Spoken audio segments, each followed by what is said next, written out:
سلام عزیزای دل، در کامنت مهم در رن. اولین کامنت ما است که ما چطور میتونیم درایو های کامپیوتر استفاده کنیم، لاجیکال درایو سی، دی و غیره. بسیار ساعت در رن رفته، در اینجا نشته کنید درایو لیتر، اگر دی بود دی، سی بود سی، هر درایو را که خواستین دو نقطه سر در سر و بعدا انتر کنید، مستقیم شما را در مو درایو انتقال میده بدون از اینکه ما کامپیوتر را باز کنیم. چطور میتونیم ماشین حساب در روی کامپیوتر یا در روی صفحه کامپیوتر ما باز کنیم؟ بسیار ساعت در آن رفته CALC نشته کنی، انتر کنی، کالکولیت بر شما یا کالکولیتر فعال میشه. سیم ما چطور میتونیم کسایی که نتورک یا ریموت دسکتاپ استفاده میکنه در روی صفحه باز کنن؟ در آن رفته MSTC انتر کنین، ریموت دسکتاپ کنکشن بر شما فعال میشه. چهارم، چطور میتونیم اسکرین ریکارد یا وایسی کاردر خود لپتاپ خود یا دسکتاپ فعال کنیم؟ در آن رفته نشته میکنیم PSR انتر کنیم، بر شما اسکرین ریکاردر یا سیپ ریکاردر فعال میشه. پنجم، چطور میتونیم تاسک منیجر کامپیوتر خود فعال کنیم؟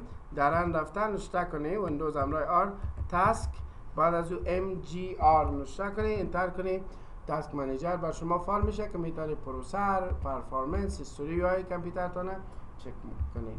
چطور میتونیم دیسپلی کامپیوتر ما را باز کنیم؟ در آن رفته نشته میکنید دیسپلی، مستقیم بر شما دیسپلی نشته کنید، دس باز دات CPL انتر کنید، دیسپلی کامپیوتر بر شما باز میشه. چطور میتونیم کسایی که کامپیوتر میخواین آی پی بتن در NIC کارت کامپیوتر خودان اکسس داشته باشن؟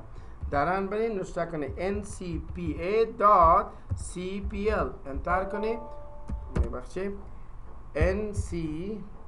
ncpa.cpl انتر کنید، باز میشه.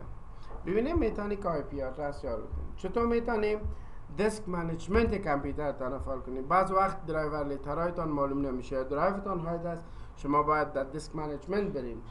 بسیار ساده جایش نمیفهمید، در آن برو نشته کو دیسک mt.msc انتر کنی، دیسک منیجمنت بر شما فعال میشه که میتونی از اینجا حافظه هارد درایو کامپیوترتون هم ببینی و همچنان میتونی که لوکال درایوهایتون هاید کنیم.